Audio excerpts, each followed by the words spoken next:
مالك يا ماين؟ ماليش.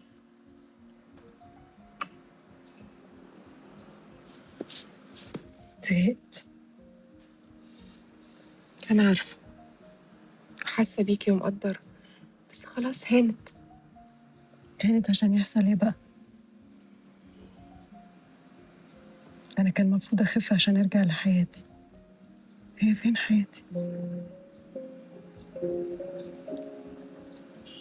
كل الحاجات اللي كنت بحارب علشانها ما بقتش موجودة. ثانية واحدة كده، هو هيحصل إيه فعلا لو تخيلنا الحياة من منظور أمينة والأمل بقى فص ملح وداب؟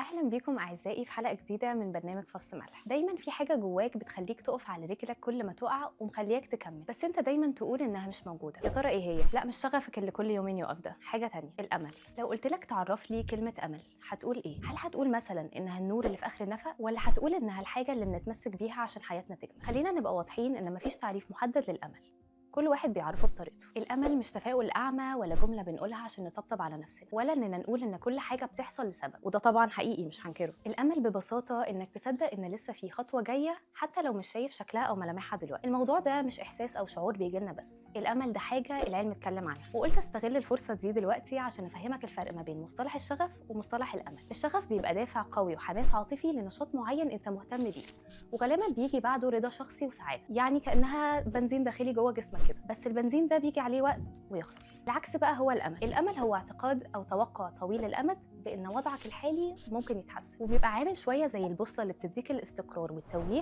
في ازاي توصل لهدفك، خصوصا في الاوقات الصعبه، وده هنتكلم عنه بالتفصيل شويه قدام. نرجع بقى تاني للامل. في دراسه منشوره في الجمعيه الامريكيه لعلم النفس او The American Psychological Association بتقول ان الناس اللي عندها مستويات امل اعلى بيكون عندها قدره احسن على التعامل مع الضغط، معدلات اقل من الاكتئاب، ومرونة نفسية وقت الأزمات. وعشان نتأكد إن الأمل ده حاجة مش كليشيه، عالم النفس تشارلز سنايدر عمل نظرية اسمها نظرية الأمل. نظرية كاملة؟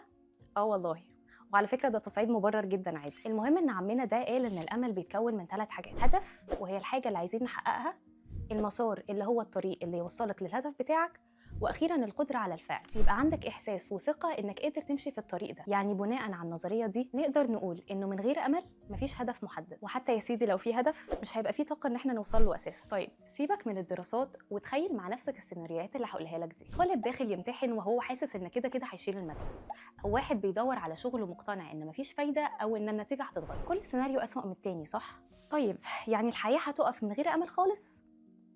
مش بالظبط، هي هتبطأ، هتبقى عايش ومش عايش على رأي الهضبة كده. في دراسة على هارفارد هيلث اتعملت على مرضى بيعانوا من أمراض مزمنة. طيب اللي كان عندهم أمل حتى لو بسيط كانوا بيلتزموا بالعلاج أكتر، نفسيتهم أحسن، وجودة حياتهم أعلى، مش لأن المرض اختفى لكن لأن الأمل خلاهم مكملين. طيب نيجي لسؤال كل حلقة: لو الأمل فص ملح وداب حياتنا هتبقى عاملة إزاي؟ أولاً الناس مش هتحاول.